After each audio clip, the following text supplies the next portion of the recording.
So we have seen Aristotle's claim, his argument for the conclusion or the claim that the unmoved mover is the source of motion, and so is the first efficient cause, sets the cosmos, the universe, into motion in the first place.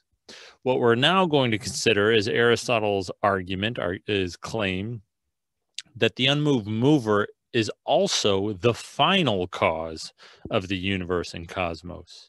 And so Aristotle's idea is that God, the unmoved mover, both originates the motion of the universe and is in some sense the origin of everything in the universe, but is also the goal of everything in the universe.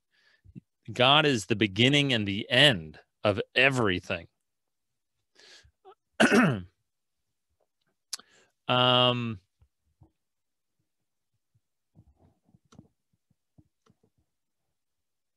We've seen that the way that Aristotle tries to make sense of the unmoved mover's efficient causation is by claiming that the unmoved mover moves things in the way that an object of thought does.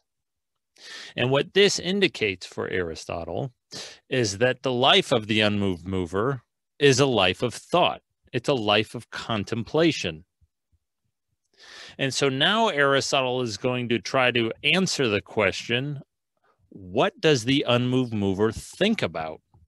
We know that the unmoved mover is a thinker because that's how it sets other things in motion.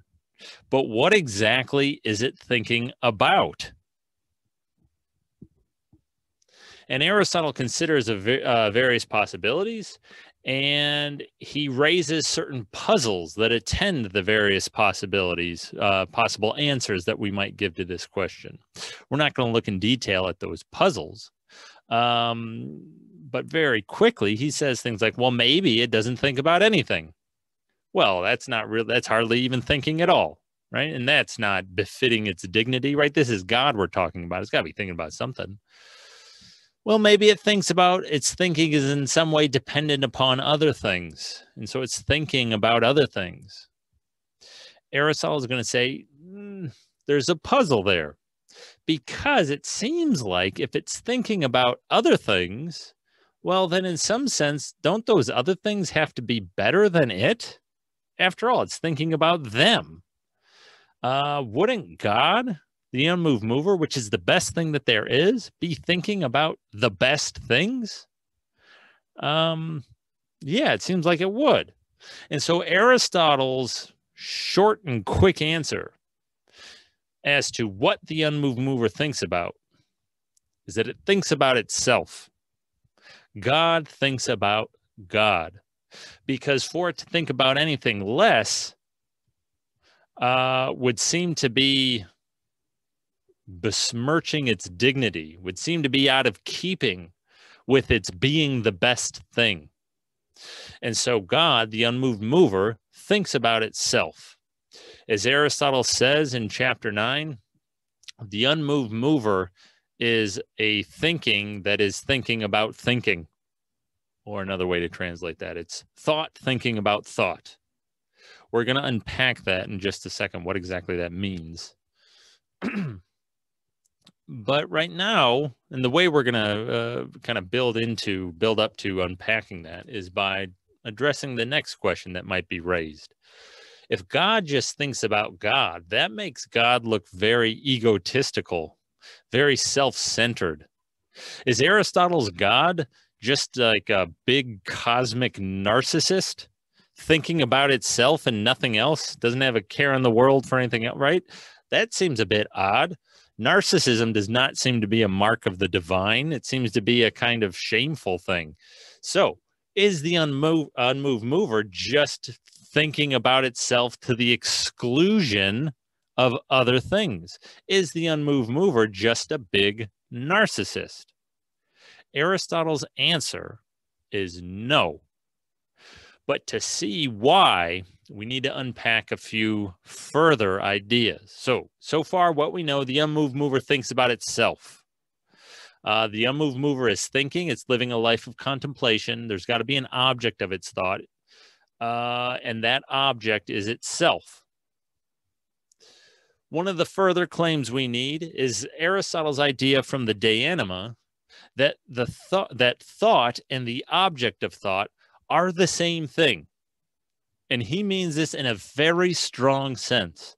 When a frog scientist is thinking about the form of frog, Aristotle's idea is that their mind literally becomes the form of frog. It doesn't literally become a frog, because a frog, right, has legs and organs and lungs, gills, I don't know what they have, right, has body parts.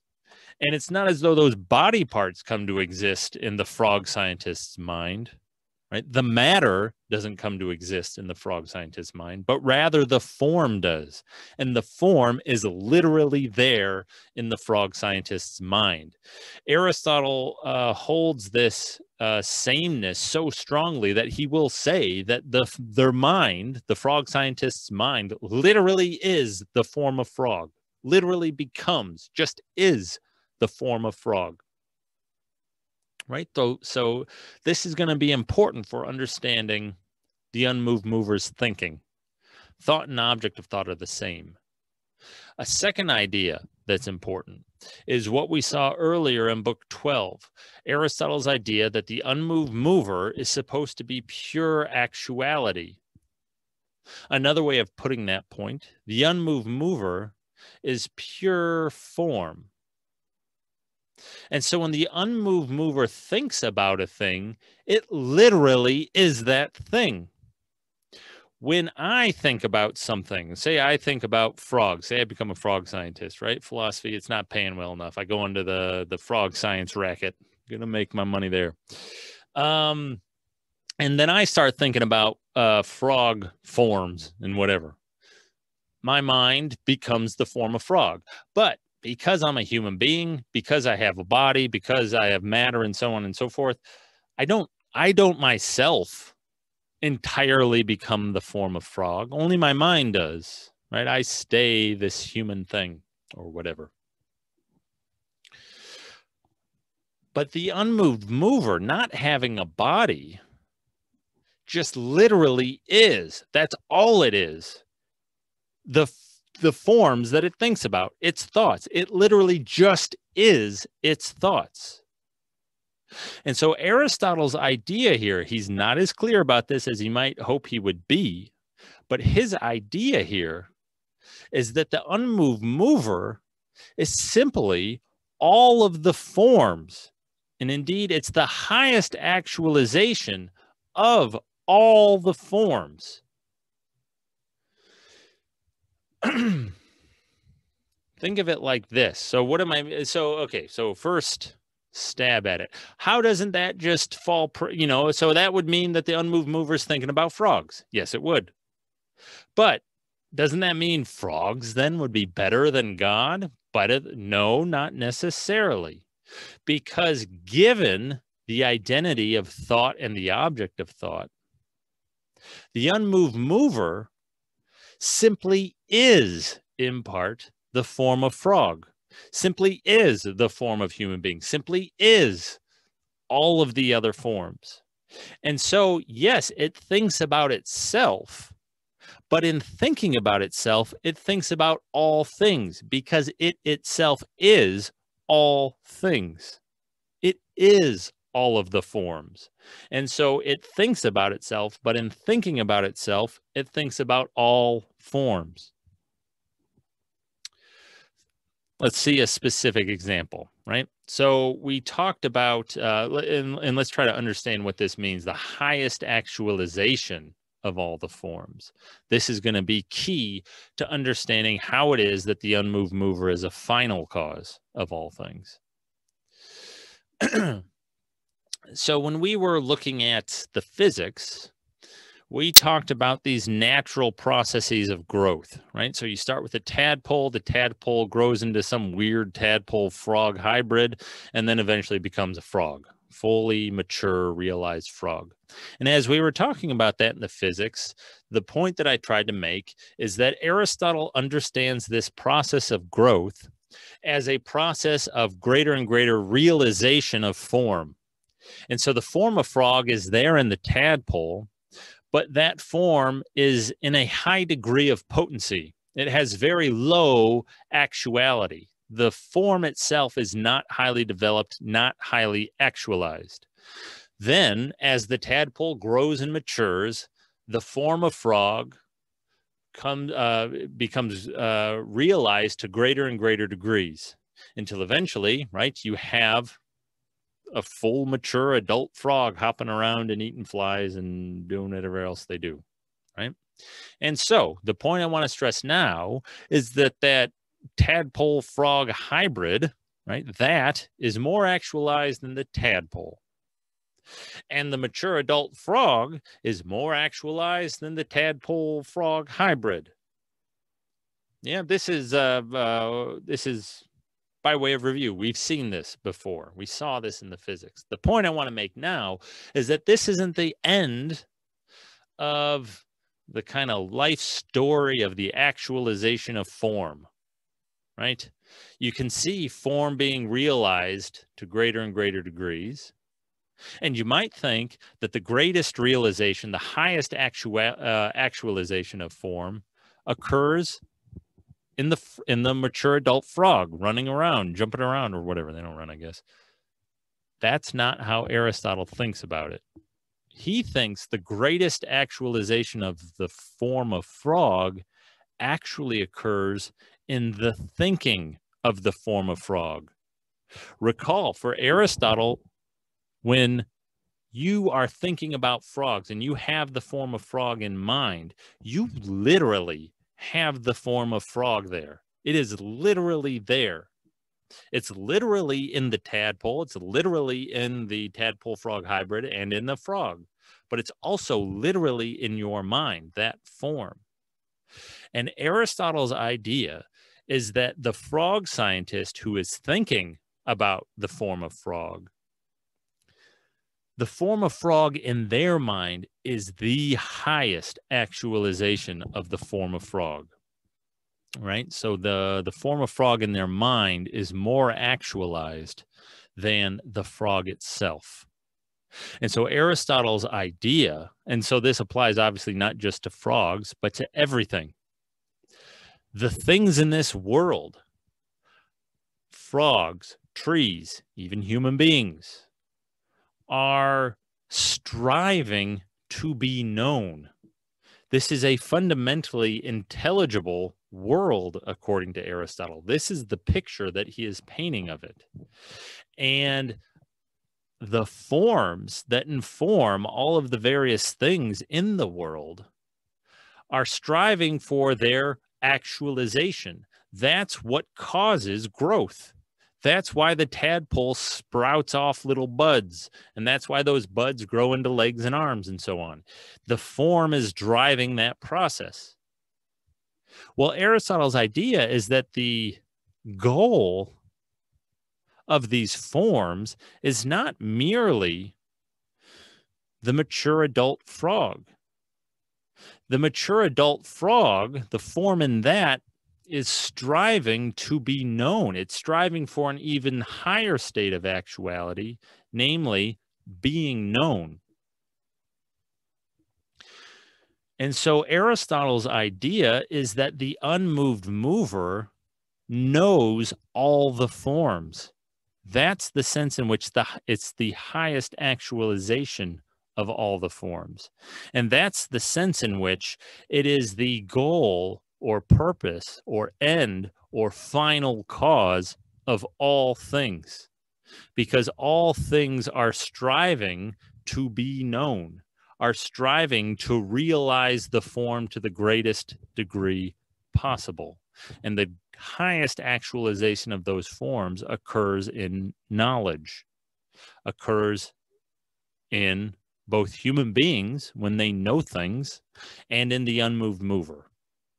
Right. And so this is the sense. And so now we see it, I think, a little bit more concretely, the sense in which by contemplating, But human beings, by contemplating, literally become godlike. They literally partake in the life of the unmoved mover.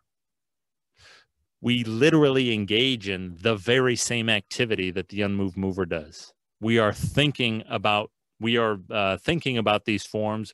We are engaging in the same activity as God, which just is thinking about all the forms. And so Aristotle's picture of God is something like the following, right? You have the unmoved mover, you have God off there in the heavens or wherever, right? Thinking. God is a thinker, and God is thinking about human beings. Sure, there's the form of human being. Thinking about frogs, there's the form of frog, and every other form, all the forms. But of course, as we've seen, Aristotle doesn't think that God is a human being. God doesn't have a body, right? There is actually no body there. God, the unmoved mover, is simply a mind, an intellect that thinks about all things. And all things are directed ultimately towards it. Another way of thinking about this is not the way that Aristotle tends to put the point, but all things are directed toward being known, toward knowledge, toward truth. And so we see a similar idea as we saw in Plato's image of the cave. In the image of the cave, Plato had this idea that we ought to direct our lives towards the truth, that truth is somehow fundamental to the structure of reality, to the structure of everything, to everything. Well, we see a similar idea here in Aristotle, right? Truth, knowledge, the knowing of things is a kind of, it's both the final and efficient cause of all things. It is both the origin and the end of the entire universe. Truth and knowledge are. And human beings have a very special role to play in that, given our rational faculties. We can partake in that divine life. Last thing I want to mention about Aristotle now is a point that I made about Plato when we finished with Plato. And that is that Aristotle is a systematic thinker.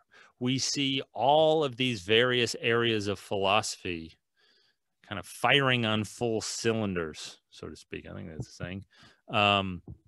We see them all intertwined. He is a systematic thinker.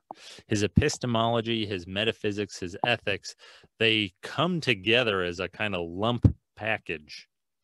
He has a particular view of God and the way God works. That's a metaphysical thesis, but that's also related to his epistemological views about first principles, about what knowledge consists in, about the value of knowledge.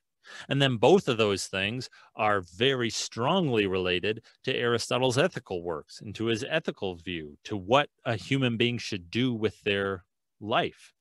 And the end result for us, so to speak, is that given the structure of the world, given the world that we live in, the best life for us, according to Aristotle, is to cultivate our intellects. It's the life of the mind. That is a kind of divine life. And it's because this idea was taken seriously by people who followed him. Aristotle had just tremendous influence, not merely on other philosophers, but on theologians, on Muslim, Jewish, and Christian religious traditions. Tremendous influence. It's because people were, and in particular, his thoughts here about God. You may be able to see how these thoughts offer a kind of foundation for a more Abrahamic view of God. Certainly, Muslim, Jewish, and Christian theologians thought it did. But this idea that truth is the most valuable thing and is somehow, the point and purpose of our lives, It's because people were influenced by that idea so strongly that we have the kinds of institutions that we are all members of today, colleges and universities. Universities were instituted precisely to be a place where the search for truth, dedication to truth, could be fostered, right? And so Aristotle's ideas today, while there's certainly, the astronomical views, for example, are outdated, they continue to have just a decisive influence on the direction of culture and society, on the direction that human beings are taking, even today.